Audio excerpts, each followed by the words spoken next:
Well, hey everyone. How's it going? I am in my tub, taking a bath, relaxing. Let me angle myself this way. To get me into the light a little better. These Epsom salt baths are a favorite thing of mine to do. It's Halloween night tonight. And I've got nothing going on except chilling here in my condo by myself. I went to the gym a little bit ago and sat in the sauna and did some weights and then came back here. So now I'm just kind of looking around, and if y'all want to see what it looks like when I my bathroom, this is what it looks like right now. So that's what my eyes do when I'm looking around while sitting in this tub. There's my shower with a dragon curtain, my bathroom, my sink with all sorts of supplements and stuff, and the front of my tub. That's my bathroom for the most part. So this video that I felt inspired to do is called The Impossible Mission. I guess I have a couple impossible missions. My health seems like an impossible mission. Impossible mission are the words I'm using because of the Mission Impossible movies. So the phrase, even if it is reversed, has been used before to designate when something is incredibly difficult, if not impossible. Impossible means can't be done. And I'm getting older. Body weakens with age. Still a little itchy. My mouth is getting cuts and sores more regularly these days. I'm trying to eat a balanced diet that's not just meat. I'm trying to include vegetables, some fruits, some grains like rice, ramen, brown rice, and white rice. But I don't think I can be this broad in my diet. It's causing me some joint pain and to get mouth sores at least once or twice a week, which is annoying. But that's been an ongoing battle since the beginning of 2018. And I've told you all about that. So no need to beat that dead horse. Let's go on to the next impossible mission. I actually think my health is an almost impossible mission. I think it is possible to get on top of my health, but I think this next impossible mission, it would be some kind of miracle if it happened. And that is my quest over the last 10 years. It has now been just over 10 years since I initiated my divorce and moved out. And I moved out to a basement apartment in Orem, Utah by myself, $800 a month at the time. In 2014, rent for a place was $800 a month. That same place is probably $1,600 a month now. Good old inflation. I was looking at my electricity bills and other things, and they're about double what they were in 2014. So that's the raking effect of inflation, and I am not making double the money I did from 2014 to now. Anyways, that's a topic for another day. Let's go back to what I originally want to talk about, and that is the impossible mission. I was looking at my old books I wrote about dating, and dating is a lot harder, I think, today in 2024 than it was in 2014 through 2017 and beyond. I think there was more of a chance that regular guys had then. I did an experiment, and went on Bumble somewhat recently ago to see how it would go. And it was difficult to get matches using roughly my same kind of pictures. Whereas 5+ years ago, I would have got 3 or 4 times the matches I got. So it's just harder, just getting harder these days for dating. And I think both men and women feel the effect of this. Both men and women want to date someone that's high caliber and that they look up to and appreciate. You don't want to settle for someone. Settling for someone leads to resentment and angst and contempt. It's not a good idea to do that. But to find someone that you're not settling for is a lot harder. Really successful guys are generally, most of them, not all of them, but most of them are dating multiple women, are players, bad boys, etc. because they can be. Because they can be. It's a good rule of thumb for life. If you're trying to understand life and people and you're like, why is someone doing something or being a certain way? The answer is actually usually pretty simple. And the answer is because they can. Because they can be that thing. They can be that way. Life has presented them an opportunity to be that way. So if life presents an opportunity to be a certain way, generally, the majority of people, 9 times out of 10, are going to be that way.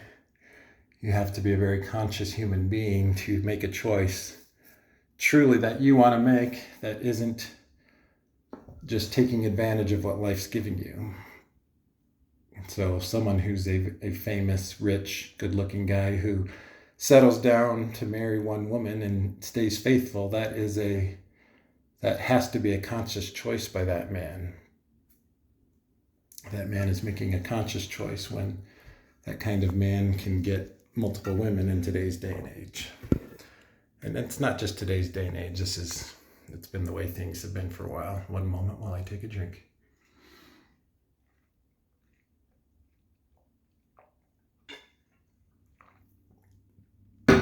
So women in general, don't want to date bad boys and players, but those kinds of guys are more exciting and more stimulating, and they're not boring. And being bored is a kiss of death for most women, as I have found out. As I've mentioned in past videos, women have rejected me because they got bored, because I wasn't being exciting and stimulating and interesting enough. So these are all just learnings. There's no good or bad I'm assigning to any of this. But I've learned that to be successful in dating as a guy, to truly find someone that you want and connect with them, you have to be an incredibly well-rounded, thoughtful, intelligent, charismatic, successful, well-rounded man. It takes a lot of work. And I created this thing called ESIP. People call it the physical, emotional, spiritual, and intellectual connection. They might use other words for those terms, but in general, those are the 4 primary ways that you connect with another human. If you connect intellectually only, you have a good person to debate and bounce ideas off. If you connect emotionally and intellectually, you've got a really good friend. If you connect physically, emotionally, and intellectually, you have someone that you can form a good relationship with. And if you have the physical, emotional, intellectual, and spiritual, you, my friend, who is watching this, or whoever's watching this, whether you're my friend or not, you then have someone that's a soul connection type of person. Whatever you want to call it. You can define it however you want. You can use soul connections, twin flames, synchronicities, something about that person. We complete each other's sentences, etc. Those are the rare kinds of people you meet where just everything seems to connect just right, like a Tetris piece fitting just right in the game board. And so I've given past relationship scores And the highest score in the ESIP connection I've ever had was a 37 out of 40. So 4 categories: emotional, spiritual, intellectual, physical. If each one of those is a 10, you have a 40 out of 40 score, a perfect score. I've never had that. But a 37 out of 40 is incredibly good. Incredibly good. Imagine that 4 9s in the ESIP connection is a 36. A 37 is even higher than that. All 9s in the ESIP connection is incredibly potent. And with Chelsea, I had some 10s with her, an incredibly potent connection, a 37 out of 40, which is, as I look back on all the people I've dated, the highest I've ever had. I've had some really strong connections from around 35 or 36, and Chelsea's at a 37. And it's coming up on this January, it'll be 3 years since she and I had our relationship end. And I've dated a little bit since that breakup, met some good souls and people, had some good experiences, and met a couple people that I'm proud to know and that I call good friends to this day. But the impossible mission, let's get to that, the point of this video, is I've written in my journal extensively that I have a dream that I'll find someone that's a 10 in every ESIP category. 10 emotional, 10 physical, 10 intellectual, and 10 spiritual, for a 40 out of 40. And in a delusional way, and I say delusional because it is delusional, because it's been over 10 years and it hasn't happened. So I call it the impossible mission, that I'll come across someone that's a 10 out of 10 in every score. And I can certainly run across people that could be that in my day-to-day life, but they're not interested in me. That's the great challenge. I'm not the only one with this challenge. You see people you're interested in, they're not interested in you. Or you talk to someone, you think maybe they might be interested, but you realize they're not really. And so I see people periodically where I realize that person could be it. They at least are passing on the 10 physical, but any attempt to connect usually fizzles pretty quick. And so I could increase my chances by a massive shedding of the ego and just talking to every person I think is a 10 physically, and just getting blown out and rejected in the hundreds of times, maybe even thousands, before I finally became comfortable talking to that kind of person, and maybe I would seem just normal enough that someone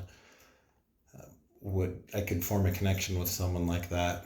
But the problem is, especially for women, but for men, if you're a 10 in the look scale, you have a lot of people that are interested in you.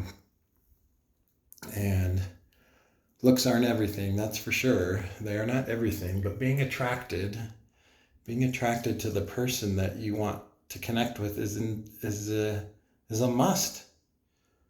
Otherwise, you just have a good friend, and having a good friend is great. There is nothing wrong with having a good friend.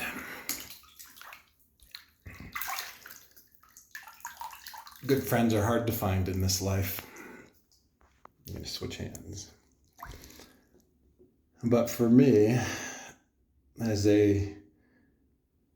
I'm not completely socially inept, but I have some social awkwardness.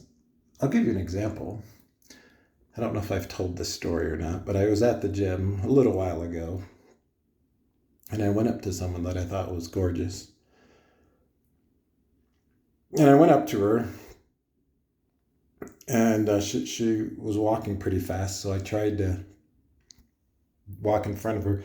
But she was walking so fast that when I got to her, her back was turned to me. So I tapped her, obviously on the shoulder, and she did not look back. And I'm like, I know she felt that. And I know if someone was tapping me on the shoulder and I didn't want to talk to them, I most likely wouldn't turn around and say anything. So I thought, well, she doesn't want to talk to me, but she only walked for like a few more feet and then sat down on a weight machine at the gym. So so then I kind of like, once she sat down, she wasn't looking at me. Obviously, she wasn't looking at me because she was trying not to draw eye contact with me because she didn't want to talk to me.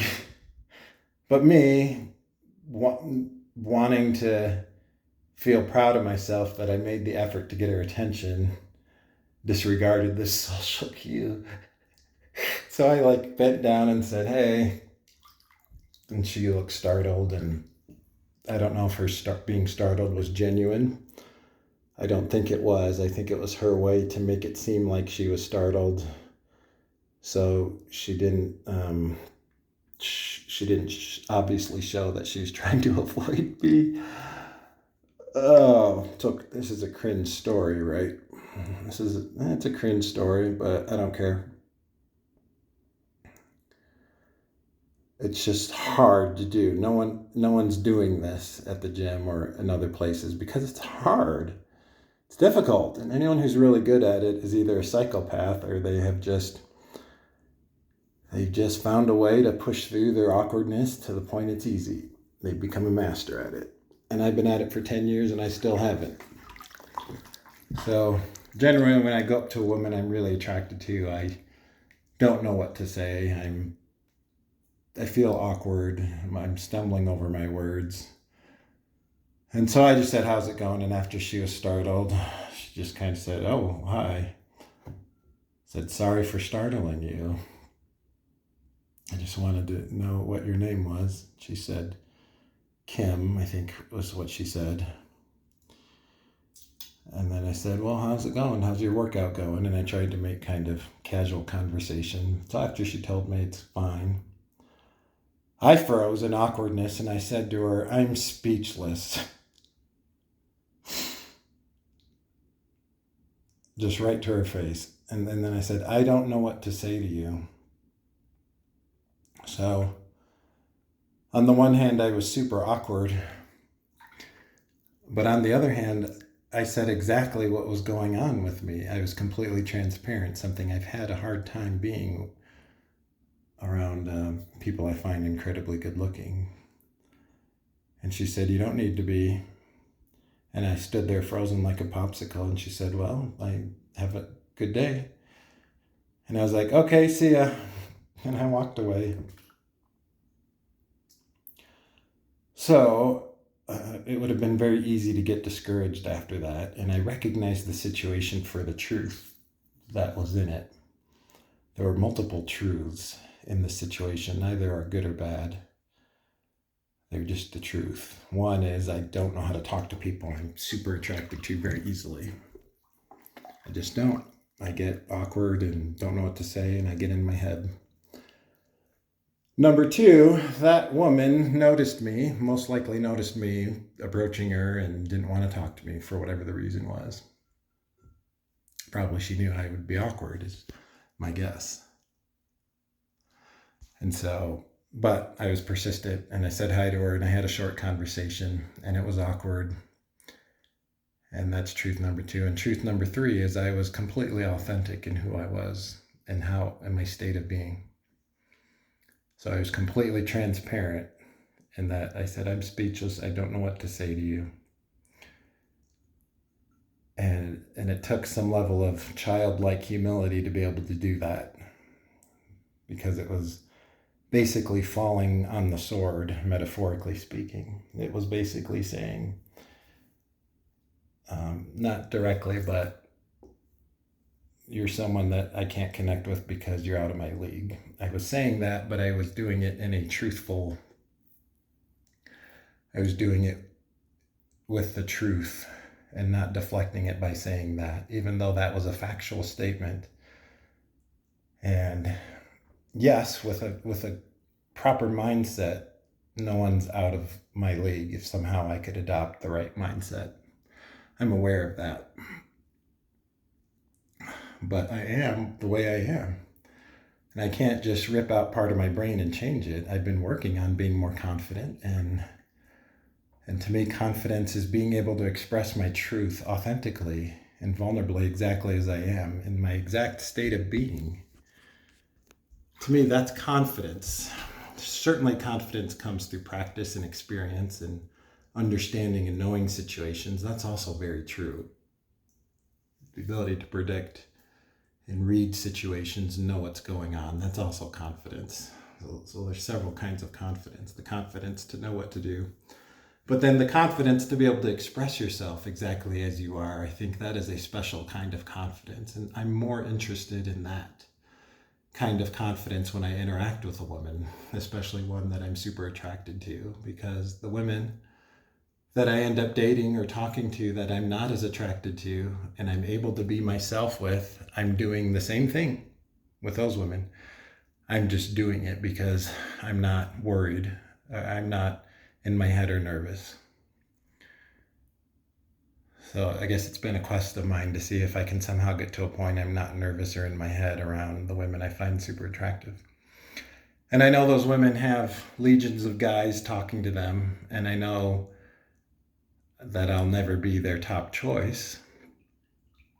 Most likely I'll never be their top choice, and if I'm not a woman's top choice, or at least one of the top choices that could become the top choice, if I'm not that, there'll always be resistance. It'll be difficult to text and communicate. There'll be a little bit of friction. She might have some interest and show and express some interest, but ultimately I'll feel friction. I'll feel a lack of interest and therefore a lack of connection, and I will eventually distance myself from that person. But it's an impossible mission, an impossible dream that I'll find someone that's a 10, one of those 10s that I get nervous around, that I get in my head around, but that I'll still be able to express myself exactly as I am. And that somehow that woman who is subconsciously looking for a really confident man is somehow able to peer into my soul for who I am and see past that outer layer. And that's why I call it the impossible mission, because I don't think it's possible. I